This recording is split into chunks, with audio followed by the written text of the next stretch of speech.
চলিয়ে বন্ধুরা, আজ আমরা আমাদের সৌরজগতের কিছু গুরুত্বপূর্ণ তথ্য সম্পর্কে জানব।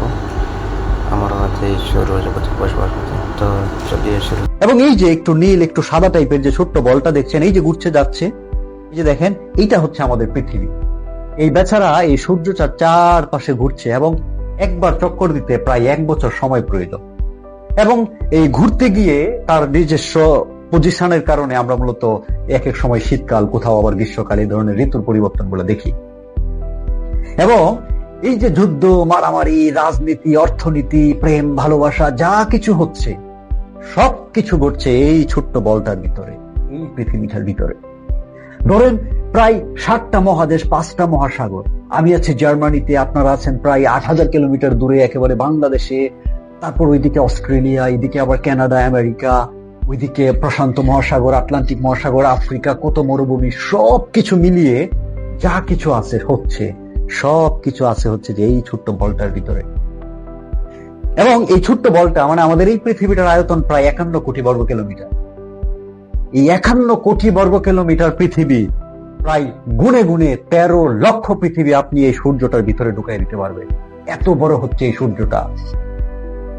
এখন আমাকে অনেকেই বলে যে সূর্যটা যদি এত বড় হয়, আমরা তো সকালবেলায় দেখি কোথায় একটু ছোট্ট একটা বলের মতো উঠছে, আবার সন্ধ্যাবেলায় ডুবে যাচ্ছে, এত বড় তো মনে হয় না।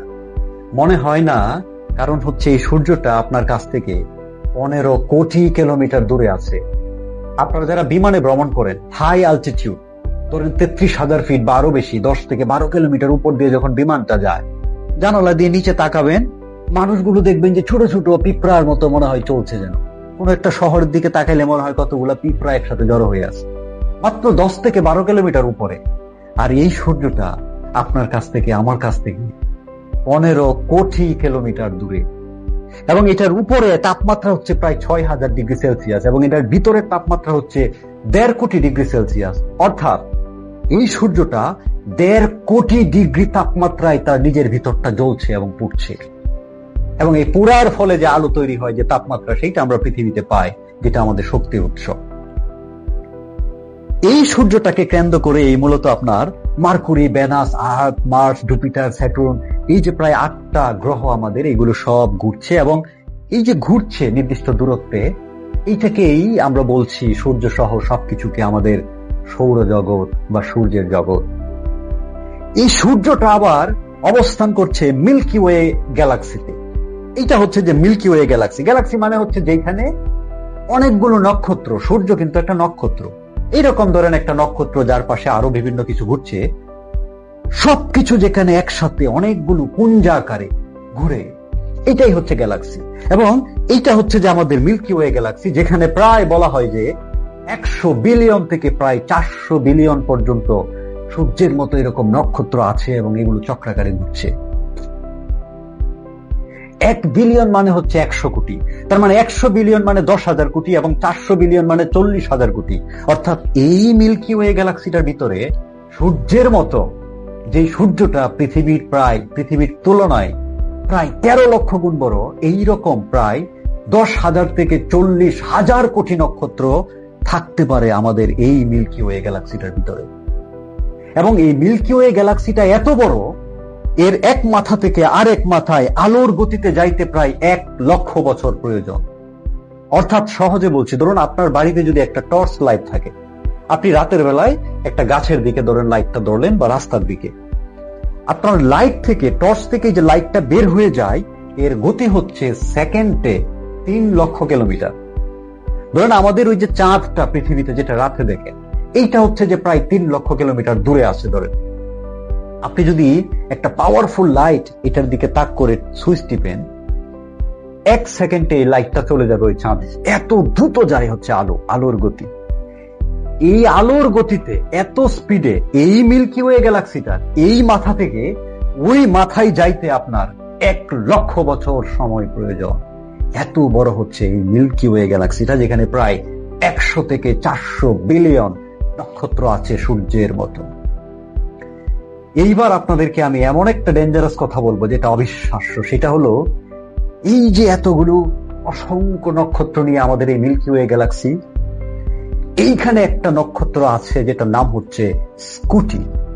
এই যে নক্ষত্রটা দেখছেন, এইটা হচ্ছে স্কুটি নক্ষত্র, যেটা আমাদের এই পৃথিবী থেকে ৯,৫০০ আলোকবর্ষ দূরে। অর্থাৎ পৃথিবীতে দাঁড়ায় আমি যদি এখন ওই স্কুটি নক্ষত্রটার দিকে লাইট ধরি, তাহলে সেকেন্ডে ৩ লক্ষ কিলোমিটার বেগে ওখানে পৌঁছাইতে ৯,৫০০ বছর সময় লাগবে। এত দূরে আছে এই স্কুটি নক্ষত্রটা আমাদের এই মিল্কি ওয়ে গ্যালাক্সির ভিতরে। এই স্কুটি নক্ষত্রটা এখন পর্যন্ত আমাদের জানা সবচেয়ে বড় নক্ষত্র। এবং এই যে সূর্যটা, যেটা প্রায় ১৩ লক্ষ পৃথিবীর সমান, এই সূর্যটার প্রায় ৫০০ কোটি সূর্যের সমান বড় হচ্ছে এই স্কুটি নক্ষত্রটা। একবার চিন্তা করেন যে এই যে বিশাল পৃথিবী, এরকম ১৩ লক্ষ পৃথিবী আপনি ঢুকাই দিতে পারছেন সূর্যটায়, এইরকম ৫০০ কোটি সূর্য আপনি ঢুকাই দিতে পারবেন ওই স্কুটি নক্ষত্রটার ভিতরে। এত বড় হচ্ছে স্কুটি নক্ষত্রটা, যেটাতে পৌঁছাইতে পৃথিবী থেকে সেকেন্ডে যদি ৩ লক্ষ কিলোমিটার বেগে আপনি দৌড়াইতে পারেন, তারপরেও আপনার ৯,৫০০ বছর সময় লাগবে ওইখানে পৌঁছাইতে, ওই নক্ষত্রটায়। এত বিশাল হচ্ছে এই নক্ষত্র। এবং এইটা তো আমি বললাম মাত্র একটা গ্যালাক্সির কথা, আমাদের মিল্কি ওয়ে, যেখানে ৪০০ থেকে ৫০০ বিলিয়ন নক্ষত্র এবং স্কুটির মতো এরকম ৫০০ কোটি বড় সূর্যের চেয়েও নক্ষত্র আছে, এরকম ছোট বড় অসংখ্য নক্ষত্র। এখন পর্যন্ত আমরা যতটুকু ধারণা করি যে এইরকম মিল্কি ওয়ে গ্যালাক্সির মতোই প্রায় ২ ট্রিলিয়ন, ১ ট্রিলিয়ন মানে ১ লক্ষ কোটি, এরকম প্রায় ২ লক্ষ কোটি গ্যালাক্সি আছে আমাদের এই যে মহাকাশ, মহাবিশ্ব, যেটা আমরা এখন পর্যন্ত জানি বা বুঝি, যেটা আপনারা রাতের আকাশে দেখেন, খোলা আকাশে। এই কথাগুলো আমি এতক্ষণ কেন বলছি জানেন? এই যে এত বিশাল আমাদের এই অস্তিত্বমান জগৎ, এত এত নক্ষত্র, এত এত বিশালতা, গ্যালাক্সি, সমস্ত কিছু, এই সমস্ত কিছুর পিছনের কারণ হিসেবে আমরা যারা স্রষ্টায় বিশ্বাস করি, আপনারা যারা স্রষ্টায় বিশ্বাস করেন, আপনারা যারা বিশ্বাস করেন যে একজন সৃষ্টিকর্তা আছেন এর পিছনে, এবং আপনারা যদি সত্যি সেই সৃষ্টিকর্তাকে সম্মান করেন, শ্রদ্ধা করেন, এবং আপনারা মনে প্রাণে বিশ্বাস করেন যে আপনিও সেই সৃষ্টিকর্তার সৃষ্টি, আপনি কখনোই, আমার মনে হয়, এমন কোনো কাজ লজ্জায়ও করতে পারবেন না যেটা অন্যায়, যেটা আরেকটা মানুষকে কষ্ট দেয়, দুঃখ দেয়, যেটা যুদ্ধ তৈরি করে, যেটা ক্যাওস তৈরি করে। আপনি লজ্জায় করতে পারবেন না, আরেকটা মানুষকে অপমান করতে পারবেন না, কষ্ট দিতে পারবেন না। আপনি লজ্জায় রেগেও যেতে পারবেন না, কারণ আপনি যদি বুঝতে পারেন এই যে বিশালত্ব এই সৃষ্টি, যেটার একটা হচ্ছেন আপনি, এবং এইটার যিনি সৃষ্টিকর্তা তাকে আপনি বিশ্বাস করেন, তাকে আপনি সম্মান করেন, তাকে আপনি মনে প্রাণে মনে করেন, তাকে শ্রদ্ধা করেন, এইরকম একটা বিশাল অস্তিত্বকে আপনি যদি শ্রদ্ধা করেন, আপনি কি করে অল্পতেই আরেকজনকে গালিগালাজ করতে পারেন, রেগে যেতে পারেন? আপনি কি করে আরেকজনকে মারতে পারেন, আরেকজনকে কষ্ট দিতে পারেন? আপনি কি করে যুদ্ধ করতে পারেন, খুন করতে পারেন? This is impossible. আমি যে মেসেজটা দিতে চাই সেটা হচ্ছে শুধুমাত্র পড়া কিংবা শোনা নয়, কিংবা জাস্ট বিশ্বাস করা নয়। আপনাকে এই যে বিশাল অস্তিত্বের যে চেইন, এই যে বিশালতা, সেইটা আপনাকে বুঝতে হবে। এবং এইটার যিনি সৃষ্টিকর্তা, তাকে যদি আপনি সত্যিকার অর্থে বিশ্বাস করেন, মনে প্রাণে শ্রদ্ধা করেন, আপনি যদি মনে প্রাণে মনে করেন তিনি হচ্ছেন আমার স্রষ্টা, সমস্ত কিছু স্রষ্টা, তার প্রতি শ্রদ্ধা থেকে আপনার পক্ষে অন্যায় করা, রেগে যাওয়া, মানুষকে কষ্ট দেওয়া, কাউকে মেরে ফেলা, কাউকে অত্যাচার করা, দুর্নীতি করার সুযোগ পেলে এই কাজগুলো আপনি তখন করবেন না। কারণ এতে করে আপনি একদিকে বিশ্বাস করছেন এমন একজন শক্তিশালী স্রষ্টাকে, আবার আপনি কাজ করছেন ভিন্নভাবে। সেইটা কিন্তু মিলছে না। তখন এটা আপনার জন্য লজ্জার, আপনার জন্য অপমানের। এই জন্য আমি যেটা বলতে চাই যে এই যে বিশালতা, এই যে অস্তিত্ব, সেটাকে নিজের ভিতরে বোঝার চেষ্টা করুন, সেটাকে রিয়েলাইজ করার চেষ্টা করুন, এবং এইটার যিনি স্রষ্টা, যাকে আপনি বিশ্বাস করেন, সেটা নিজের ভিতরে রিয়েলাইজ করার চেষ্টা করুন।